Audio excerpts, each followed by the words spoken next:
Hi, everyone. I am Amanda Wegman. I am so excited to be part of this summit because, funny story, my health journey actually started with an HTMA.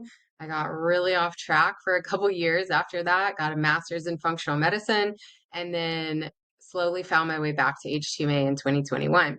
So, I have always been a huge fan of this test, and it really validated so much that I was going through, both in 2015 when I first did it and then again in 2021. You guys might know me on social media as Amanda Panacea, or you can find me as Amanda Panacea on Instagram. And then my website is thehealerrevolution.com.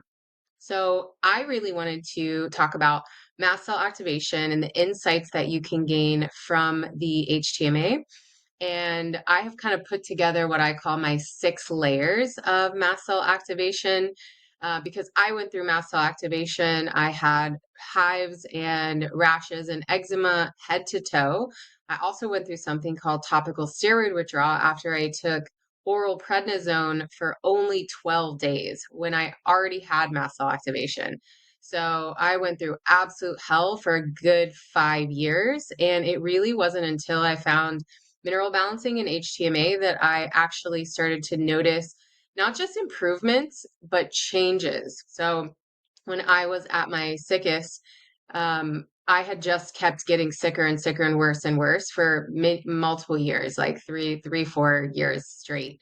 And then when I found mineral balancing, I actually started to feel some ups and downs, which was different because every other type of technique or protocol that I had tried and used after I had, full blown developed mast cell activation, it didn't make a difference whatsoever. I didn't feel any shifts at all. And I was super disconnected from my body. I was in a massive calcium shell in 2015 when I first found the test, and probably was in that shell when I started getting sick and remained in that shell for a couple years through mineral balancing. So at this point, I have been doing HTMA correctly for at least 3 years. In early 2021, I took took a course online, and it really wasn't the best, most in-depth course. So I am so excited that there is a collective like this that's helping practitioners deeply understand this test, because there's so much misinformation or different information out there that I really am glad that we have like a hub now, because so many people have found this test again.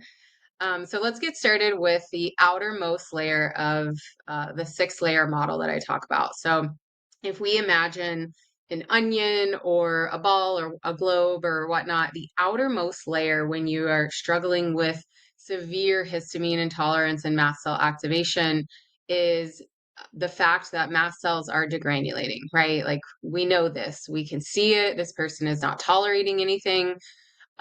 They are sensitive to everything from foods to smells to stress to temperature changes to pressure, wearing clothes that are too tight.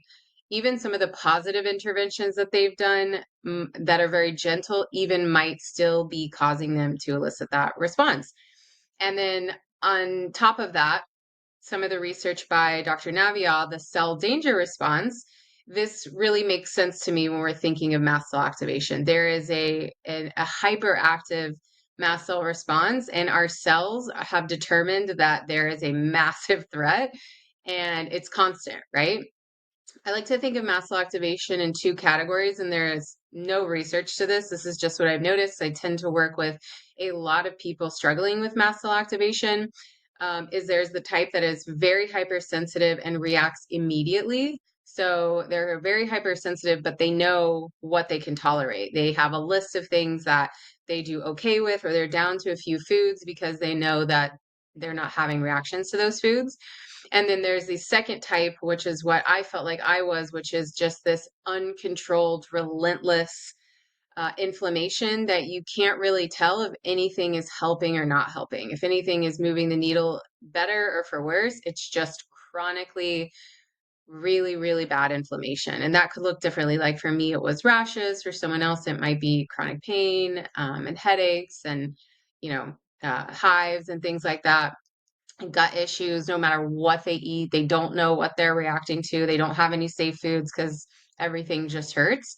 And so on the surface level, we know they're super hyperreactive like that, but underneath the surface, what is cell danger response? What is mast cell activation in general? So mast cells, again, they're responding to some sort of threat. It could be IgE, allergies, which is, the most obvious. It could also be, like I mentioned, pressure or temperature changes. There's no IgE, there's no allergy involved with that. And this is in like true mast cell activation, not just histamine intolerance.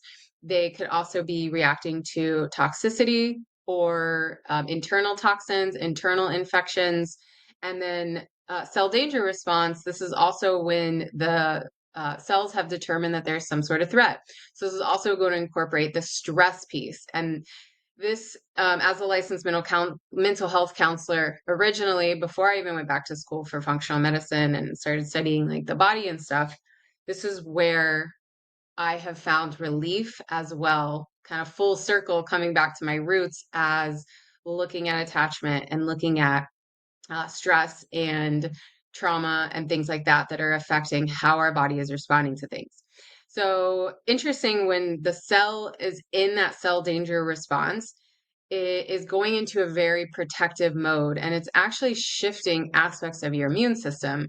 Through the study of psychoneuroimmunology, we know that the immune system shifts when we're in that cell danger response, when we're in an active big stressor.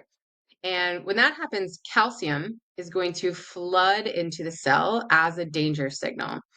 Mitochondria then shut down a normal ATP production, obviously not completely, but it shifts, right? There's some downgrade to making that ATP, and we shift into an anaerobic mode. Detox, digestion, hormone synthesis, all of these get paused or put on the back burner as the body prioritizes survival. So put a pin in that calcium metabolism piece, because this is something really fascinating that we can look at on that HTMA. So why would we be in cell danger response? Why would we be in mast cell activation? That's that second layer. And we've kind of touched on this a little bit. So second layer is going to be, well, we've got chronic infections, or we had a big, massive infection like COVID-19 that triggered the mast cell activation in us. It doesn't have to be COVID. It could be Epstein-Barr virus. It could be a different virus. It could be, some people will say Lyme, parasites. However, in my opinion, it's like, which came first, the chicken or the egg? And as we go into the deeper layers, we know that it's not the infection necessarily triggering mast cell activation. It's the deeper immune and the nutrient imbalances and the hormonal imbalances that set us up to be more weak, or terrain theory, so that once we finally have that full illness, or we get the test and there's tons of infections, it's like, oh no, this is the problem. But this is on a very outer layer still. Mold is probably the biggest trigger for mast cell activation that I see. It was my straw that broke the camel's back as well. So I don't want to discredit the fact that living in a home that does have molds can very much so trigger cell danger response, mast cell activation. It's very immune suppressive. So anytime I'm working with somebody that has tons or the whole family keeps getting these weird, bizarre infections that never seem to go away, or once they get rid of one, there's another one. That's when I start to think mold in the home, because mold is a toxin. It is a well-documented toxin. In the animal world, it can cause extreme brain inflammation and mental health symptoms, dementia-like symptoms. So we talk about heavy metals a lot with HTMA, but mold and metals are the two toxins that are actually capable of shutting down enzymatic reaction and the enzymes needed to actually detox them. So mold can shut that down. We know metals can shut that down, which means the people that are most vulnerable to toxicity based on their already toxic loads, they are not going to be moving out those metals, and they're not going to be moving out the mold either. And how long you've lived there, genetic predisposition, that can play a role with how sensitive you are in mold. But again, let's go deeper. So those are the first two layers: chronic mast cell activation and cell danger response. And then we have chronic infections, chronic overload of toxicity, We also have chronic stress, or big T traumas that can trigger mast cell activation. So a, divorce, a big move, a natural disaster in adulthood, even, doesn't matter how secure you are. If you go through something that is really, really traumatic and stressful, it could trigger some of these symptoms. So let's go deeper. Why would we have chronic infections? Why would we have um, be more weak, or why would our terrain be more vulnerable to mold accumulation and more sensitive to mold, or already have tons of allergies and then we get exposed to mold? Underneath that is going to be uh, organ stagnation, as well as those enzymes that help to detox things and help to power our cells, methylation issues, the organ stress. People will talk about detox and drainage pathways, but again, it's not so much as like, oh, the liver is clogged. It's that we don't have the adequate nutrition. We don't have the adequate nutrients and raw materials needed for the liver to do phase one, to do phase two, to move things out. We may have a block or stagnation in like the colon. We may have a block or stagnation in the lymphatic system, swollen lymph nodes. So we kind of can see, okay, well, I get why I might have chronic infections because my body isn't moving things out. What happened? Well, why would those things shut down? Underneath that, on a deeper layer, we're looking at hormones. And this is probably a big, big, big piece that we could sit and talk about for so, so long, because estrogen dominance, especially in those struggling with mast cell activation, is very, very common. And we can see that piece as it relates to the copper toxicity and the calcium metabolism and the stress in the adrenals, the burnout. Estrogen, copper, cortisol, and histamine are all BFFs with each other. So when we have excess of one, aka let's say cortisol, chronic stress, chronic elevated cortisol, that is going to bring with it that estrogen, because it's going to also impact progesterone and testosterone. Also, estrogen and cortisol fuel each other. Estrogen and histamine fuel each other. So a lot of women will say, okay, I get really worse around this part of my cycle, and then it kind of goes away. I feel okay. And then I get worse again at this part of my cycle, goes away, feel okay. Ironically, I've heard a lot of women with histamine intolerance or full-blown mast cell activation feel best around their period, or like shortly right after that. But the rest of the patterns sometimes can fluctuate. So estrogen peaks at different times in the cycle. And we can see, if we're looking at that woman's estrogen cycles, do your histamine symptoms get worse around this time? And that's usually the case.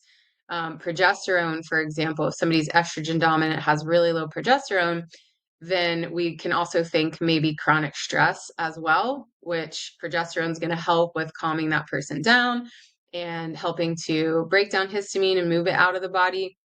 And if we don't have enough progesterone, chances are we're going to be stuck in a higher fight or flight, fawn, freeze type presentation.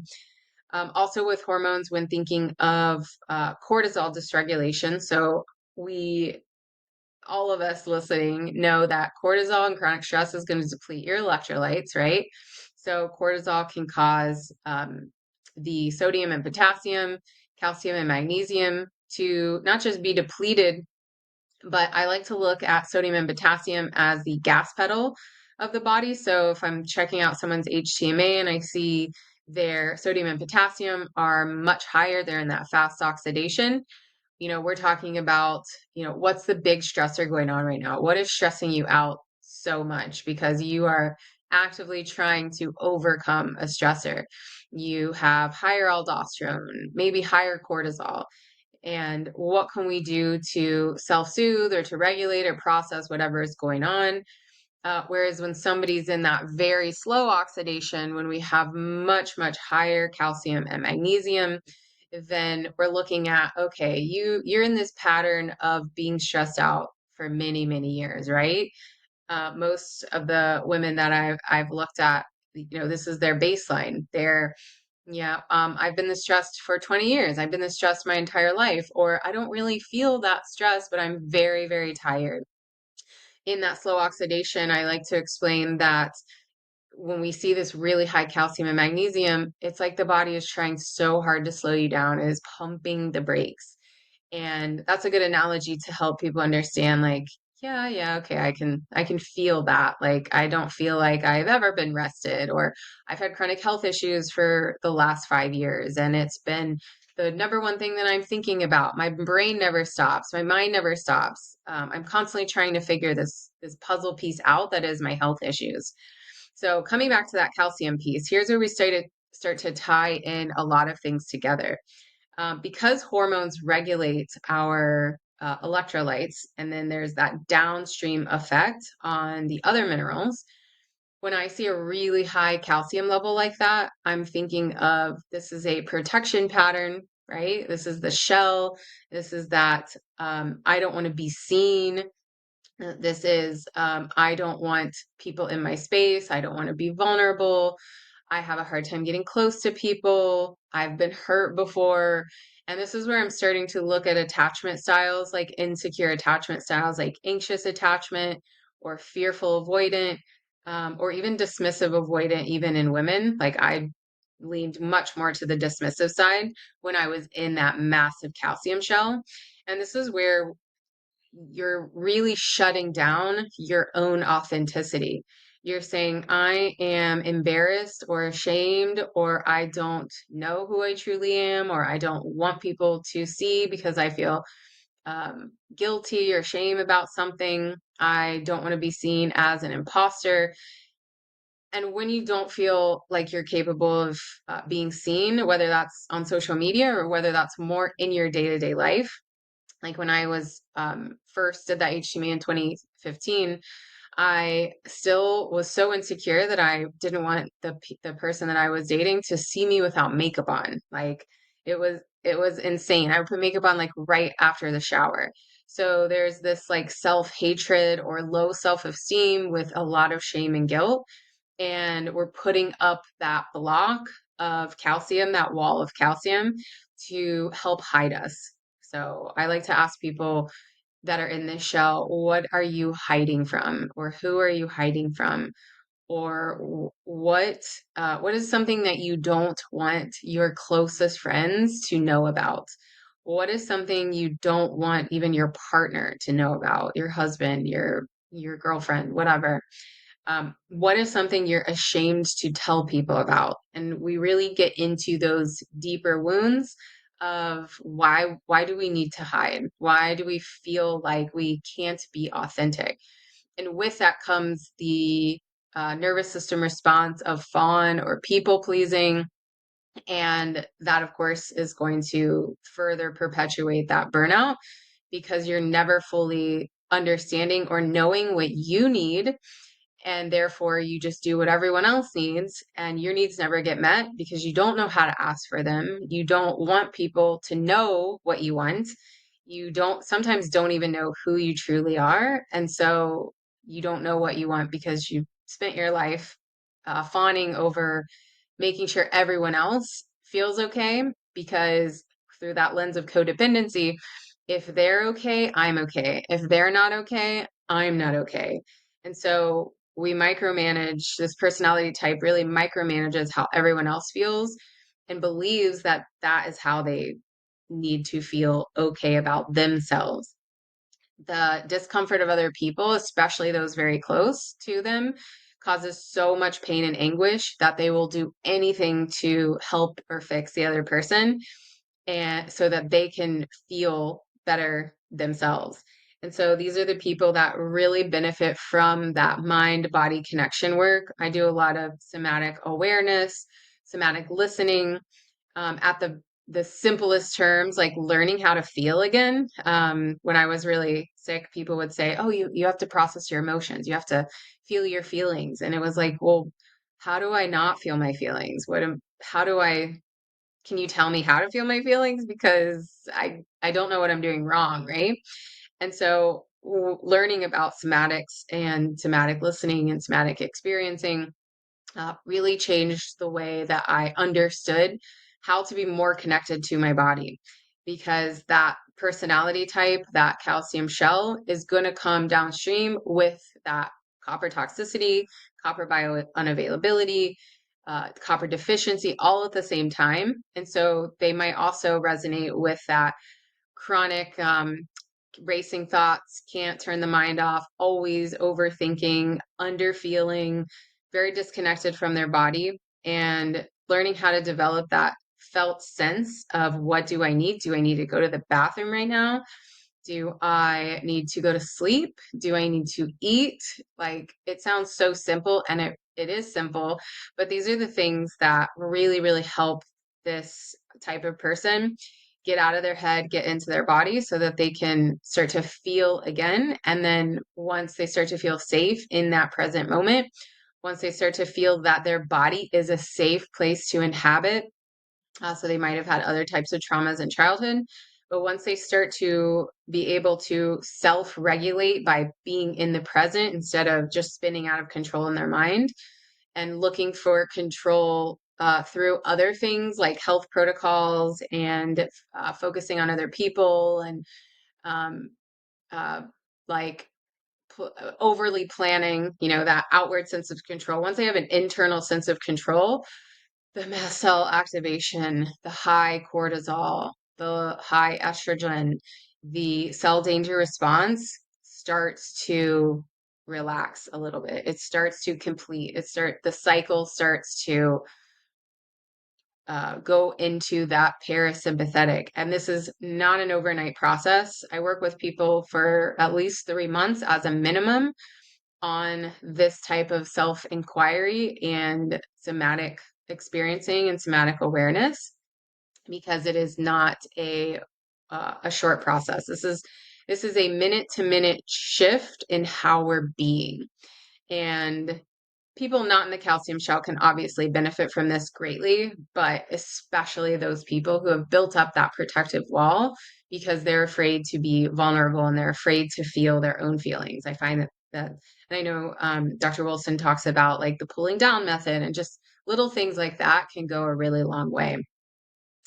On this layer, this inner layer, I'd like to also touch base on thyroid function. So obviously, when we are really low in the nutrients for the thyroid to function, we're going to have low energy. That could also really affect how well we're able to have motivation and step up to take on new protocols, to do a limbic system program, to work one-on-one with somebody. Low thyroid function will affect our detox capacity as well. And so, with the stress piece, oftentimes that will affect the thyroid or vice versa. The thyroid needs that iodine, that selenium, the iron, the copper, the tyrosine. And when we're in very high stress responses for large time periods, that cortisol can also block thyroid hormone from getting produced. And then if we have that additional layer of liver stress or detox enzymes that are impacted, or that really low selenium, we may not be converting it. And then also in that calcium shell, we're going to see very low response to thyroid hormones, even if their lab work was perfect. They can oftentimes have that really low thyroid function symptoms because that potassium is either too depleted or we've got too much calcium that's not allowing for that thyroid hormone to get into the cell to be responded to. The highest in calcium to potassium ratio I ever saw was a couple weeks ago, and it was over 500. And this poor girl, she really like had no energy and she couldn't sleep and she was having heart palpitations. And she goes to her doctor and they said, your thyroid hormone panel is fine. It wasn't perfect. I looked at it, but it wasn't that bad. So it was one of those big pieces that the HTMA can provide that like really no other test out there can give you that kind of insight. Next, we have the layer underneath the hormones, and that's going to be those true nutrient deficiencies, right? So when we have that calcium shell, or if we're in four lows, we've got the obvious nutrients that are so important for the nervous system piece. and that's going to be the electrolytes.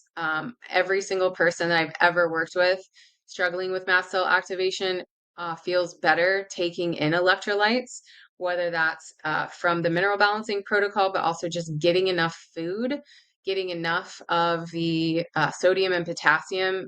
A lot of people with mast cell activation also struggle with POTS-like symptoms and really low blood pressure. So taking in sodium and potassium electrolytes with a little bit of CalMag is very helpful in that situation.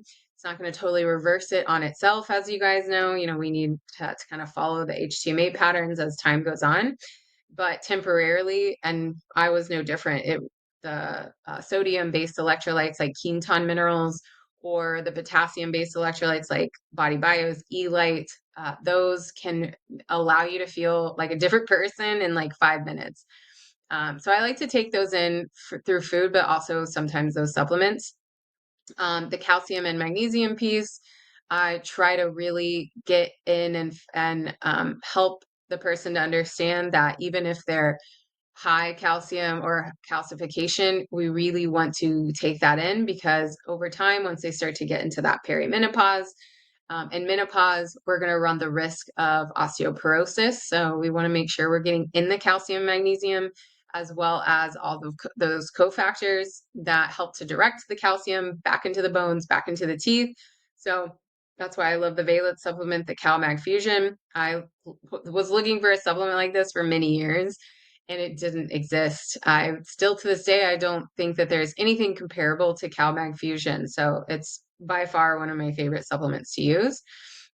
Also looking at the true nutrient deficiencies, most of the women I work with will also have these massive B vitamin deficiencies, especially in somebody who's struggled with histamine issues many, many years or most of their life, or if they're in full-blown mast cell activation and they're doing antihistamines. Benadryl is the biggest one here, but also like ketotifen and any antihistamine that is an anticholinergic medicine. B1 is going to be a really critical factor here. And even if somebody's in the four lows, I still like to add in B1 if they've been on antihistamines a really long time, because B1 is essential for acetylcholine. And I found that it is really helpful to help kind of stabilize not just will help prevent further loss or further issues with acetylcholine, but also with B1, instead of being a sodium potassium synergist, it's a magnesium synergist. So even if they don't call for the Bs because they're in the four lows, we can still do at least a little bit of B1. Now, if I'm looking at methylation and they take B1 and they don't do well, we might start even slower with like B2 or riboflavin and then niacin before we get to B1, just trying to support methylation in a very gentle way. But again, that's going to depend on their test results and if they are in the four lows or if they're in fast ox or slow ox. But those things can make a big difference, especially if somebody is maybe in a slow ox calcium shell and they're saying, I can't take B vitamins. Like they make me feel crazy, they make me really irritable, or they make me feel very anxious or depressed. I'll start one at a time with B2, B3, B1. Every once in a while, somebody needs a different order, but B2, B3, B1 is usually a pretty safe order. Also thinking about copper toxicity and zinc deficiency. So in this layer where we're looking at the nutrient imbalances, zinc deficiency is probably the biggest, most common slap you in the face thing that stands out for somebody who's struggling with mast cell activation, as well as that copper regulation or copper metabolism issues, because a lot of women, especially if you're in the millennial age group, will go through a vegan vegetarian phase or have taken birth control. So those are the two biggest risks of that copper metabolism issue and zinc deficiency. Also, if maybe someone's mom was a vegetarian or someone's mom was on birth control for a really long time. I'm working with a family right now that grandma, mom, and child all have massive obvious copper toxicity symptoms and copper toxicity symptoms on the test. They've ruled out every type of a way that they could be exposed in their current living situation and have ruled everything like current acute exposure out, plus the grandmother does not live with him. So it's just crazy to see that this copper toxicity can span for so many generations. Grandma was on birth control at one point in time for a couple years. So, those factors I always want to look into before we even meet to talk about like, oh, this might be a factor here. Also with the zinc deficiency, um, a lot of people I have found do pretty well with zinc, even have to start at a really small dose. And we kind of titrate up if somebody's super, super sensitive. Because, with the mast cell activation crowd, it can be really hard to get someone to get zinc in the diet if their diet is very, very limited, or if they can't eat a lot of meat and they definitely can't do things like oysters because of the histamine symptoms that they might get. So I really love the valent zinc for that reason, because it is got so many different forms and we can open it up. We can take a teeny amount of that zinc and microdose it for a while to kind of build up that tolerance. Also with the copper piece, I find that not just with, but we can, so let me backtrack. So oftentimes they will also need the copper in the diet. And this is a little bit easier to do with somebody that's really sensitive, because we could do maybe a nut, or we could do, I really like bee pollen is super easy.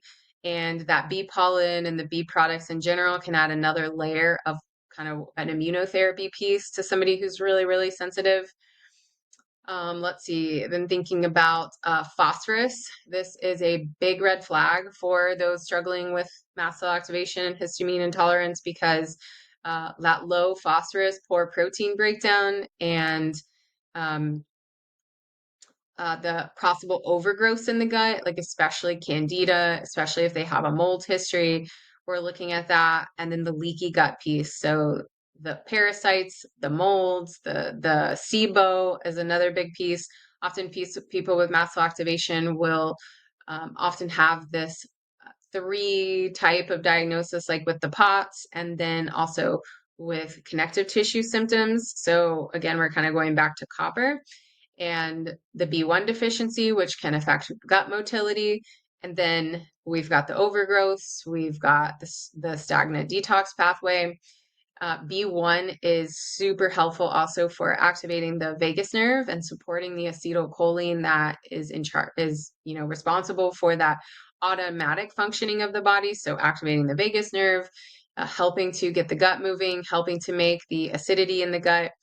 And then also with phosphorus, protein breakdown. So if people are like not tolerating high protein foods or can't eat meat, this is another piece here. And then looking at phosphorus in relationship to calcium, we can also get some insight as to the state of that person's nervous system as well. Why would we be so deficient in these nutrients? So finally making it to the very core of the 6-layer model. Layer 1 is going to be early attachment wounds, insecure attachments, and childhood traumas that have set up the nervous system to be hypervigilant, to be sympathetic dominant, or to be in freeze. And so a lot of people, like myself included, it was like, I've always been like this. Like the calcium shell personality was my personality from the get-go. I'm an oldest daughter. I'm a Virgo. I have always been pretty perfectionistic, but always been really had a hard time with vulnerability and with socializing. Always kind of been a little bit more introverted and reserved. um, Early attachment style for me, what resonated is fearful avoidant, or they used to call it disorganized attachments. So it's like hyper obsessed with attention and getting love, but then also terrified of it and doesn't want to be vulnerable and afraid to get close to people. And so that push pull in your personality, how stressful is that to constantly want something that you're also terrified of? With anxious attachment, these are the people who are set up to be those people pleasers, to fawn, to abandon themselves just to keep the connection with somebody. And then dismissive avoidance. These are the very hyper independent people that act like nothing really bothers them, that feel, usually these are oftentimes men. So the anxious and the fearful attachment style get in relationships with these people who think that nothing's wrong with them, who were neglected in childhood, but they were never taught how to regulate their own emotions. And then we have two other different attachment styles that are a little bit more emotional and uh, go after and want to be connected and want to be more intimate. And that's going to push someone who is more dismissive away, and they're going to automatically shut down. So that dismissive avoidant piece oftentimes might show up as that like shell, that calcium shell.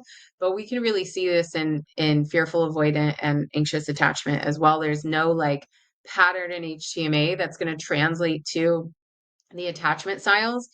However, it's kind of how that person's nervous system it adapted to the stress of a caregiver that couldn't attune to them, a caregiver that neglected them, a caregiver that abused them.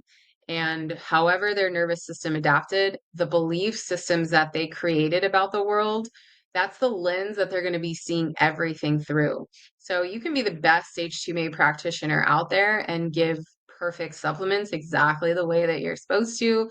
They might release heavy metals and they might be working with you for many years.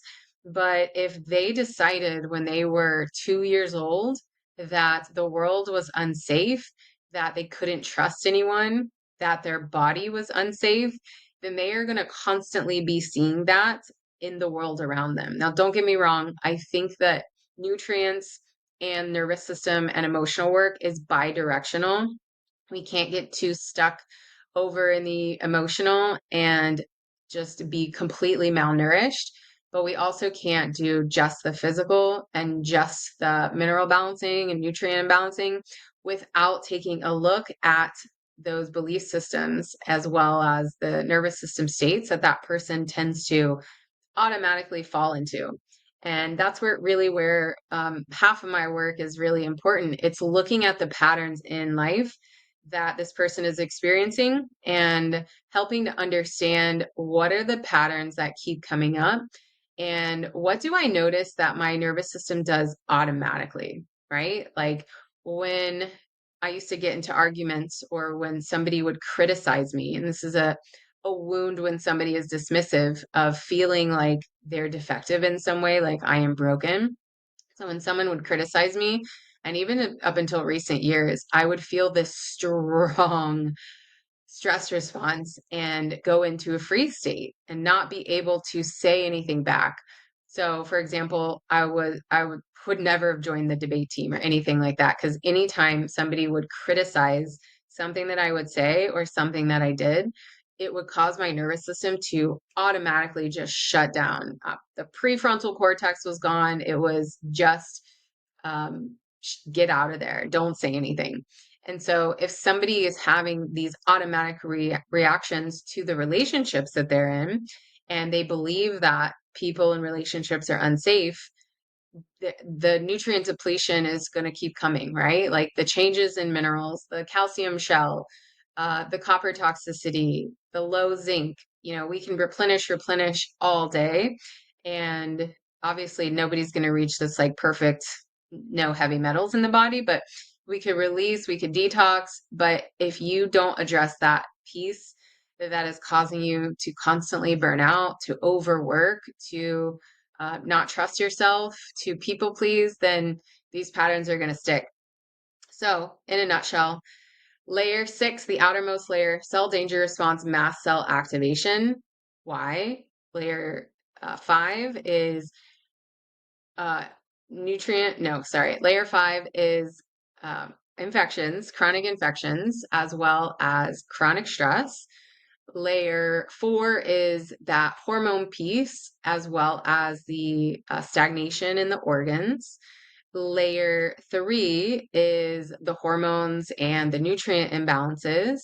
Layer two is chronic stress, so modern lifestyle, things like EMFs and poor light hygiene can definitely fall into this category. And then layer one is the chronic stress from our perceived threats, from insecure attachment styles, from big T traumas, from little t traumas, the beliefs that we created about the world that we're seeing the world through. And so when we look at each layer and we get down into that core, we can start to affect all the different layers on top. So that's my 6 layer model of MCAS. I hope this was helpful for you all, kind of seeing the complexity of these really complex illnesses. And yeah, you can find me on the internet and let me know if you have any questions. Thank you.